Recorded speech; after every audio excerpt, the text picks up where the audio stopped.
Welcome to the Darkstream, Voxday, voxday.net, and unauthorized.tv. Thanks for tuning in. Thanks for coming by. And it's been a really good week so far, I gotta say. The really big news is we've completed the move from binary 2 to binary 3, which seems ridiculous given that we still haven't produced a single retail book yet, but we've been through, we're now in our third location. Necessity, but we persist and we thrive, and things are going to get really great really soon. The exciting thing is that we finally found the right glue, so we're finally able to make proper cases. So this is all really good. Things are coming together, and hopefully we're going to be producing large quantities of books there soon. Also, I suppose I should mention that we announced the new Castalia library book today. It's Quo Vadis, which is the novel of the time of Nero, and it's probably one of the more significant Christian fiction novels ever written. It was actually written in Polish in around, 1905, I think, and or maybe that was when it got translated into English. But anyhow, it was hugely popular. Kind of a big influence on the Christianity of the first part of the century, and it's a good book. It's just a really good book, and we're really happy to be able to do a first-class, beautiful, deluxe leather-bound version of it, which, of course, I don't think Franklin ever did it. I'd have to look it up. We should look that up. But either way, it's going to be really good. Probably partially illustrated. Yeah, there's a very popular movie based in the 50s based on it. In fact, if you look up Quo Vadis, or is it Quo Vadis? I don't actually know. The movie comes up first, so it was a huge movie. Not quite at the Ben-Hur level, but I think one level below. Anyhow, very excited about doing that. And tell me what you guys think of this idea. When I was a kid, I absolutely loved the Hardy Boys. And the earlier novels are now in the public domain, and you know that they're wrecking them, right? You know they're wrecking them when they re-release them and so forth. So I was thinking, maybe it would be cool to have a Castalia library version of them. Not of the individual books, they're too short, but maybe we collect 3 of them together and put them in a book occasionally. I mean, it seems, on the one hand, it seems a little overkill because they're boys' books. On the other hand, I love them, and what better way to get young men accustomed to and interested in really nice leather-bound books than an illustrated Hardy Boys collection. Just an idea. I was just thinking if we did Heidi, if we're interested in doing Winnie the Pooh, the Great Brain series. I would do the Great Brain series in a second. I would love to do the Great Brain series. But anyhow, I'm just throwing it out there. That's the kind of book where I'm not sure about. I'd want to poll the subscribers. So maybe we'll put up a poll on the Castalia Library Substack and see what people think. But also, for those who have been having problems getting their subscriptions paid. We have come up with a solution for that, and we'll be reaching out to those of you who have reached out to us and let you know. So, so hopefully we'll have a solution for that. Would we consider a hardboard version? Yeah, absolutely. You know, I don't think that we would necessarily do just, I mean, I don't know if we would do just a hardcover version, but if we do a Castalia library version, we would almost certainly do a regular hardcover version. Probably not a pure paperback, but you know, we're open. I mean, it's really about what people want. You know, we can do a lot of things. I mean, in fact, you know, today we went from, we're waiting on the proof of Hypergamouse to show up because it's using this fancy hardcover technology that we need to test out before we just go ahead and pull the trigger and order hundreds of them. But, you know, we just finished one of John Della Rosa's comics, and we are waiting for, and then we're getting two of the deluxe Dorking books out. So, you know, we've already got the regular ones out, but we need to get the Manager's Edition and the 25th anniversary edition out. You know, so we're doing a wide range of books now. Add some illustrations. I think we'd have to for the Hardy Boys. I'd like to for Quo Vadis, but I'm not certain. We'll have to see. You know, we'll once we get into the layout stage, that's when we make that decision. We do have, however, we are going to be doing illustrations for the Iliad. We're actually working on laying out the Iliad right now. You know, now that the bindery is getting closer and closer to full operation, then we can actually do the Iliad and the Odyssey. And yes, numerous people have asked me, we will make, it will be possible to retroactively back the bindery by purchasing an Odyssey or an Iliad at the cost that the original backers did. And of course, you know, we are extremely grateful to those backers because, I mean, not only was the level of support exceptional, but the patience has been exceptional and much appreciated. And one of these times, I mean, obviously, a lot of you know some of the details and some of the issues, but I mean, it's a crazy story of the hoops that we had to jump through, the lengths that we had to go. And the funny thing is that every difficulty, every change has ended up being for the better. So I can't even complain too much. Terrence said, you made beautiful books. How could we resist? Hey, I understand. I mean, one of the reasons why our books are so great is because everybody who's involved is either bordering on or fully into the zone of obsession. And I'm not saying that we never just make a snap decision, that we never just say, you know what, that's got to be good enough. We do that occasionally. But when we have the time and when the situation calls for it, which, or often when it doesn't, you might be surprised at the level of detail that we go into on everything from what font should we use to what should the margins be to even just, can we do this book? I mean, we would have announced, just so you know, we would have announced the Tale of Genji, but we still haven't decided how we want to handle it. Just because there's some idiosyncrasies with the way that, you know, we've got to do it in 2 volumes,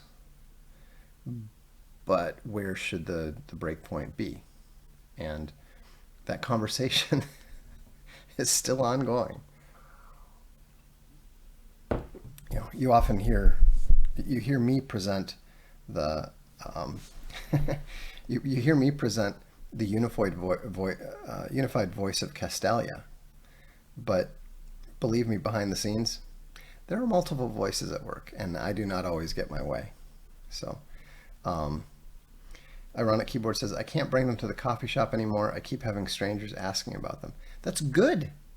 That's good. You should be telling them where they can get them. you know. In fact, we are looking at possibly doing, getting an Instagram going so that people can send in pictures of them with their Castalia library books in various places around the world, because we have so many subscribers from all around the world. Have you considered reprinting Rosemary Sutcliffe? Why do I know that name? Is she the one? Is she the one who wrote the conspiracy stuff? We need some Castalia bookmarks with the how to sign up info on it. That's a good idea. That's actually a really good idea. We have talked about doing some bookmarks, like actual leather ones, for the subscribers, just as an appreciation. We want to do something in particular for the backers of the bindery. She wrote historical fiction. Okay. Roman Britain especially. No, I can't say that we have. I'm not saying we wouldn't. I'm just saying, she hasn't come up lately. Like I said, right now we're looking at some of the things that we were considering going into the announcement today. Some of the things we were considering were the Tale of Genji, which is definitely going to be there, right? Then also, because the Hardy Boys recently went into the public domain, that's a real possibility. I think Passage Press is actually doing them, or Arc Press or something, one of those two. The New Banes, I think one of them is going to be doing that. I think a lot of people will now that they're in the public domain, but no one's going to do a better version than us. So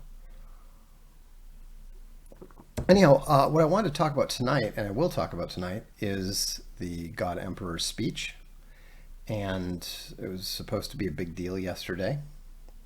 And from our perspective, from my perspective, probably from your perspective, it wasn't. But as it turns out, maybe it was. So, but before we do that, I have to play this just because it was really, really funny. Hang on a second. I got to pause this. I didn't know it was going to start right away. Where is it? Oh, there we go. So I need to turn on let me pause it, bring it back, and let's turn on the volume, shall we? Okay, there we go. It's amazing how they just will not respect your default settings. So this is supposedly how the meeting with Trump and Zelensky should have gone.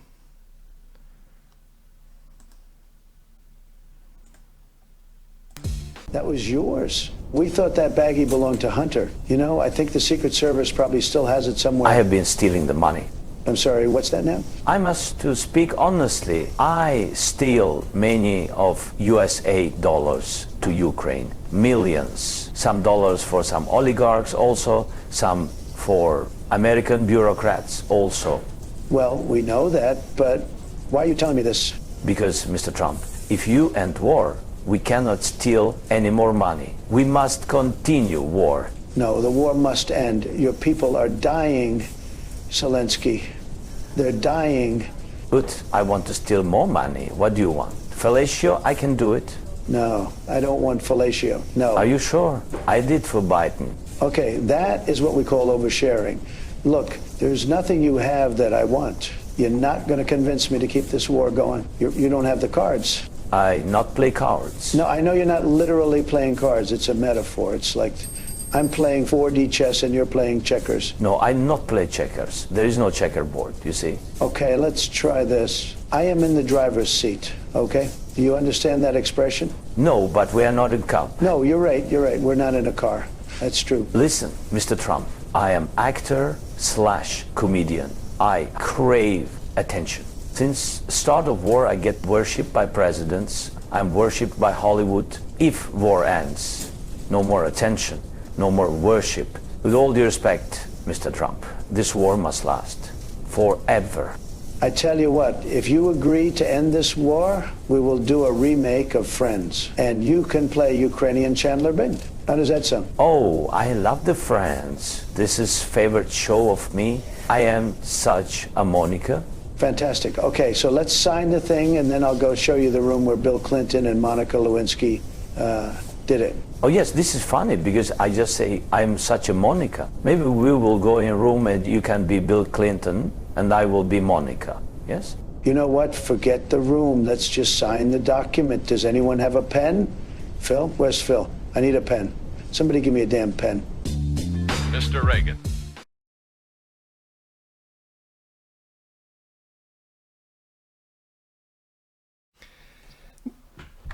That was pretty amazing, and not just because the AI was good, but just the writing, the dialogue.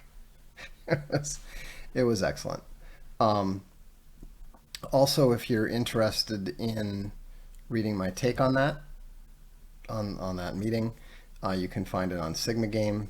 I'm mostly, obviously, concentrating on the SSH aspects of that meeting and how it played out with Zelensky being the gamma, Trump being the alpha, and Vance being the delta, trying to be a Bravo, but not really accomplishing that.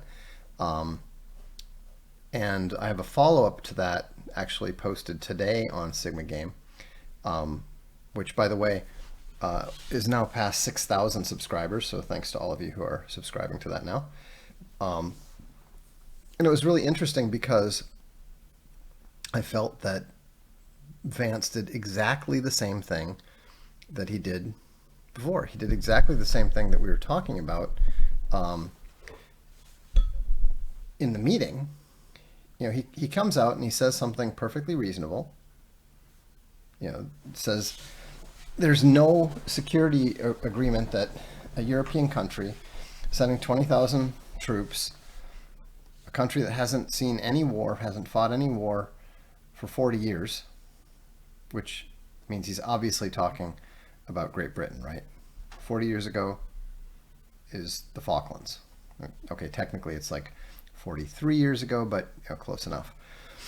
And so, because France hasn't fought any wars, Germany hasn't fought any wars. And this is a perfectly reasonable statement. It's a true statement. It's a factual statement.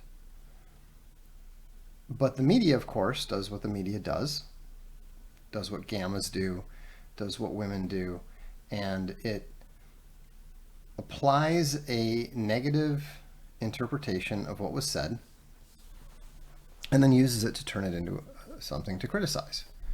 This is normal. We've all seen that. You know, what you really mean, what you really thought, what you were really saying, it's all nonsense. It's just rhetoric. All they're trying to do is come up with a way to attack you. So they're said, you're insulting the brave 636 British soldiers who died in Afghanistan. Well, Afghanistan wasn't a war. I mean, you could, if you really wanted to stretch it, you could claim that the original invasion of Afghanistan was a war. It's a pretty short war, pretty one-sided war, but it was an invasion, and it did result in the military occupation of the country. But Britain wasn't involved in that. Britain was involved in the police action afterwards. It was involved in the occupation. An occupation is not a war. The U.S. has occupied Japan since World War II. The U.S. has occupied Germany since World War II. The U.S. is not at war with Japan. The U.S. is not at war with Germany. I don't know how many American soldiers have died over the course of those occupations, but given car accidents, murders, etc., I would be willing to bet that it's probably in excess of 600. I mean, how? Maybe somebody can look it up. Go look up on Google how many American troops die in Germany or Japan in a given year on average. So I know it's always a couple because, you know, when I lived in Japan, there was always something going on in Okinawa, you know. 2 American troops, get drunk and fall off a cliff, that kind of thing. Now, obviously, the British troops, especially in Helmand Province, were engaged in firefights and attacks and that sort of thing. But the reality is, if you lose 600 troops in 17 years, you're not at war. That's not a war. And beyond that, more importantly, the entire British armed forces can't even begin to try to fight a war with Russia. It's not happening. Luxembourg is just about as capable. And so what J.D. Vance was saying was absolutely true. But what does he do when he gets criticized? Does he slap them down like Trump would? Does he hit them back with even more intense and absurd rhetoric? No. He does what deltas always do, which is he tries to defend himself. Well, I wasn't talking about Britain. I mean, I didn't say Britain. Look, we all knew he was talking about Britain. The British knew. Everybody knew. Anybody who knows anything about math and military history knows who he was talking about. And so he compounded his error, because not only does he take a step back, and not only does he go into full, self-defense attorney, please don't hit me mode, but he actually lies. So this is not a strong position. This is not a psychologically strong man. And he's done a pretty good job. I'm not saying he's a bad vice president. I actually think he's been a pretty good vice president. But he's really got to do better, or at the very least stop putting himself in positions where he has to respond in real time to negative rhetoric, because he clearly can't handle it. And we saw that with Zelensky first. Trump had to jump in. And then we see it again with the media. So, and the thing is, they know this now. The media knows this now. The other foreign leaders know this now. So you can he's guaranteed to be facing more and more of it, more intense versions of it, intended to accomplish exactly what he permitted first Zelensky and then the British media to accomplish. So that's not great. About speaking about not great, I was not a big fan of Trump's speech. He said something big is coming. And with all the stuff that was being set up, the money being stopped to Ukraine, the troop transfers, the equipment transfers being stopped, and so forth, I genuinely thought there was a good chance that he was going to announce that the U.S. was leaving NATO. That would have been big, that would have been topical, that would have been timely, and it's the right thing to do. But he didn't do it. That doesn't mean he won't do it. He certainly didn't say anything that would indicate that he's any more enthusiastic about NATO than we thought he was 2 days ago. But the reality is that he announced something big, and then nothing happened. At least Trump did not proclaim undying support for Israel. That usually makes it into every State of the Union address. True. But here's the important thing, is that it went over incredibly well. I can pop this up here. I mean, look at this. CBS instant poll of Trump's speech. 76% approve, 23% disapprove. CNN instant poll of Trump's speech, 69% positive, 31% negative. That's off the charts. That's incredible. And so what that tells us is that, once more, the God Emperor knows better what he's doing than we do. Was the big thing that Chevron is leaving Venezuela? No, I don't think there was a big thing. It was, obviously, NATO, the USA leaving NATO was not what we were really hoping for. We were really hoping for, the doors to open and then the military police and the Marines to come in and arrest Nancy Pelosi and Adam Schiff and all the pedos in the Democrat and Republican Party, and then have the Epstein files, the complete Epstein files, released and the website announced where all of the videos could be viewed and so forth. I mean, that's what we really wanted to see, let's face it. And we didn't. And obviously there's a lot of disappointment still relating to the supposed release of the Epstein files, which, and to be fair, we knew immediately wasn't complete and wasn't the case. I don't know what was going on there. It wasn't even planned, pretty clearly. So we'll have to wait and see. And just because things are not happening the way that we would want, I mean, come on, let's face it. Did any of us, before Trump was sworn in the second time, did any of us think for a second that we would be actually disappointed that he didn't publicly come out and announce that the U.S. was leaving NATO and withdrawing its troops from Europe 6 weeks into the term? None of us expected that or would have even thought it was a realistic possibility. Now we do, because his first 6 weeks have been so great. We're in, but Trump is a showman. What's one of the first rules of showmanship? Always leave them wanting more. And he's got Americans in that position now. And if you look at those approval ratings, and these are not Republican-friendly, Trump-friendly institutions. If they're saying that 76% approve of the speech, the real number is probably more like 86 or 90%. Lunatic Farmer makes a good point. He says, the only thing I was glad to hear is that he wants deportations bigger than Operation Wetback. Yeah, that's great news. And that will be significant because Operation Wetback deported over 1 million Mexicans in a single year. Now, obviously, the problem is much greater than it was back in the 50s, and they probably need to deport between 50 and 100 million total.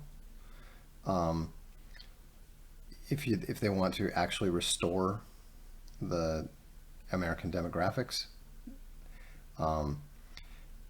is that reasonable? Who knows?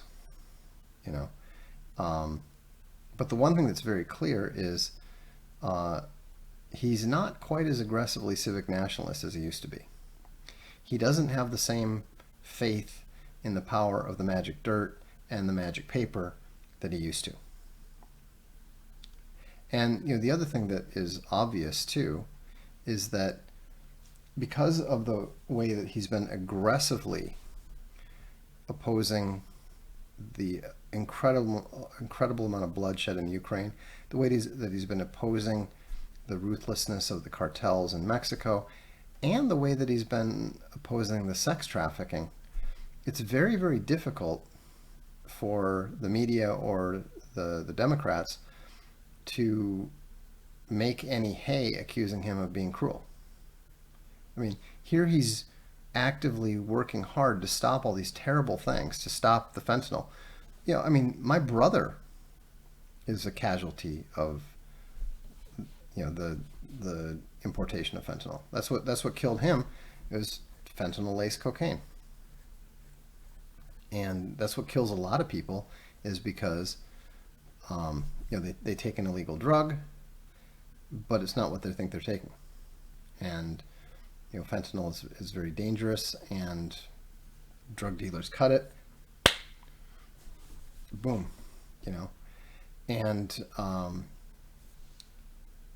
so Trump is opposed to all these terrible things, and then they try to say, well, but you're trying to separate people from their families. What do you think? Who do you think they're separated from when they're not living in their home country? Even if they're a second generation immigrant, their whole extended families are back in Mexico, El Salvador, Venezuela, Vietnam, whatever. And, with the stuff that's happening, just for example, I put up a post today on VP talking about the city of Birmingham, England. In 1951, Birmingham was 99.4% white, 99.4% genuine British. It's now about 40% what they call white British, which is actually like real British, actual English people. It's less than 40%. And guess what? It's not the Shire anymore. It's exactly what Tolkien warned about when he talked about the scouring of the Shire. All of the immigrants have imported a third world hellhole and made it the same sort of third world hellhole that they came from. Because people have different levels of tolerance for things. People who come from third world countries are much more willing to put up with living in an absolute hellhole because they aren't willing to do the work it requires to not live in one. It's not necessarily that they want to live in that environment. I mean, probably some of them do. But it's that they don't want to do the necessary work to keep things in order. It's a lot of work to keep the grounds mowed and pick up the sticks and pick up the animal refuse and make sure that everything goes to the proper place and is stored in the proper place and the trash gets properly picked up and dealt with. Just today, that's what I was doing. You've got a certain times on certain days that you can get the trash there. And so I literally have to plan my day around making sure that I have, I'm in the right place at the right time with the right vehicle to make sure that I can get the trash to the right place. What does this require? It requires some amount of extended time preferences. It requires some amount of planning. It requires an actual commitment to keeping things clean. And not everyone around the world has that. And it's not something that you can train. People have their preferences, and people have the right to have their preferences. You and I have the right to insist that we live in a peaceful, prosperous, clean, low crime society. We have the right to that. And if anyone is not willing to do what it takes to live in that, whether it's a question of will or whether it's a question of ability, then we have the right to not want to live by them, to not want to let them be in our communities, in our societies and stuff. This is not questionable. When has the left ever apologized for saying, there's no place for fascists in our society, there's no place for Nazis in our... Well, guess what? There's no place for criminals in our society. There's no place for people who don't pick up after themselves. I don't want to live in a third world shithole. If I did, I'd live in Italy, southern Italy, which is not actually that bad in most places. It's just, there's a bit more chaos than I'm accustomed to. I mean, even Spain is, a little bit, the point is that a society has the right to define itself. It's called self-determination. And no amount of fake human rights can subvert that or be prioritized over that. Because a fundamental human right and an actual right that was listed in the Constitution is the freedom of association. If you don't want to associate with someone, You shouldn't have to. And it's really bad. I mean, have a look at this. A swelling army of enormous rats fattening themselves on a growing pile of leftover refuse sounds like the story of horror movie nightmares, but it's all too real for the people of Birmingham who say their cash-strapped labor-run council is to blame. Possible. I mean, it's probable, but it's not just that. Residents of the Midland City have said that ongoing bin strikes, an increase in fly tipping, and HS2 building work has sparked an invasion of pesky rats and mice. Oh, those pesky rats and mice. It's like when they're talking about criminals and they're like, those knuckleheads and rapscallions, as they continue to find rodents tucked behind wheelie bins and nesting under car bonnets. As part of more painful budget plans, the cash-strapped council, which was declared effectively bankrupt in 2023, want to increase the rat tax, charging for pest control in a rodent-ridden city, a service which was previously free. Well, guess why they don't have any money? They don't have any money because they're spending tons of money on immigrants and putting them up in expensive hotels, and paying massive social services to other non-English people who are incapable of paying their way. The £24 per call-out charge has already outraged locals, as the council planned to up prices once again to $26.40.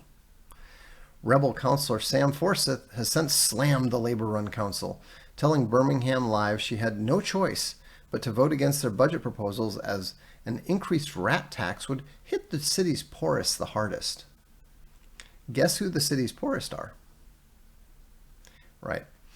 And as if the situation wasn't dire enough, more bin strikes are on the horizon, with bin workers in a bitter clash with the bankrupt council over pay and working conditions from March 11th. So you've got the worst of all possible worlds, where you've got the immigrants wanting more services and the left-wing people running the government wanting to, spend as much as they can on pretty much everything.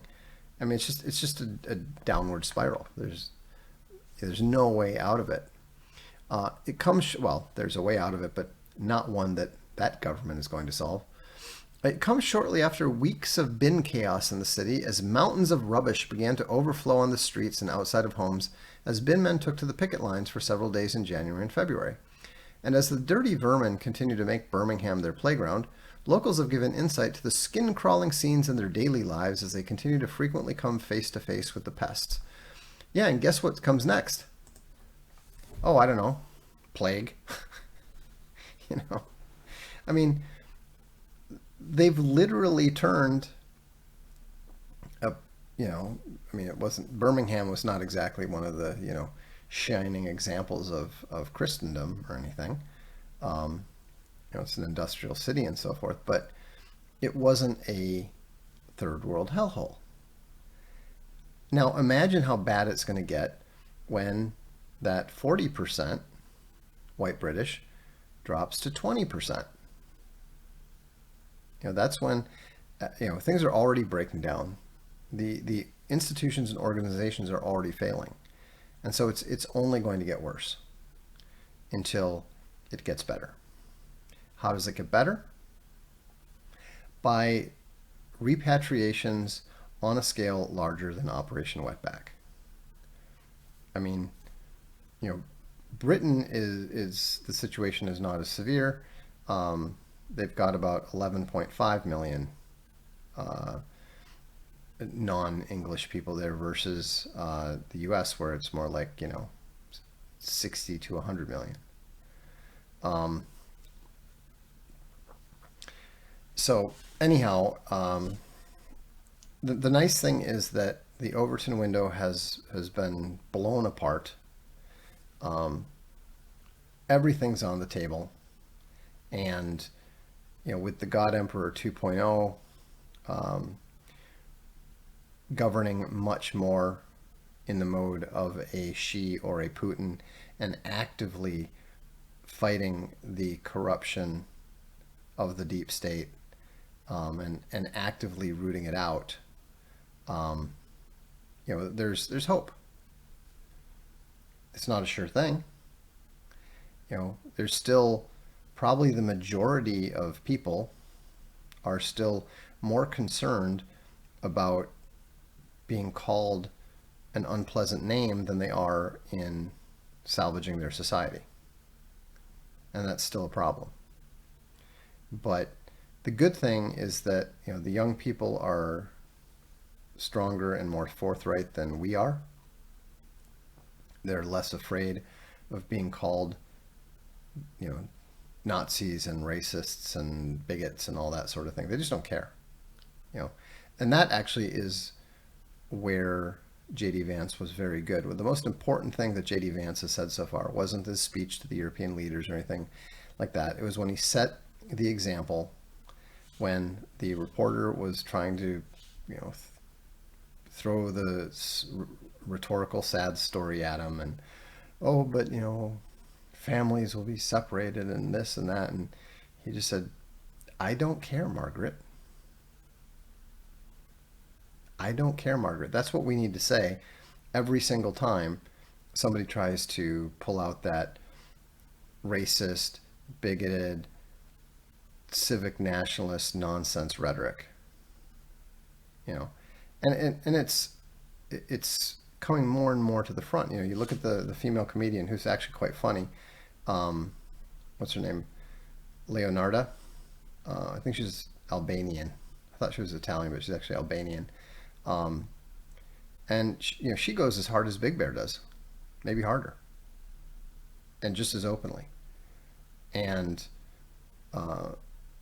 that's what's necessary, is speaking the hard truths without any fear of those who will come back at you rhetorically.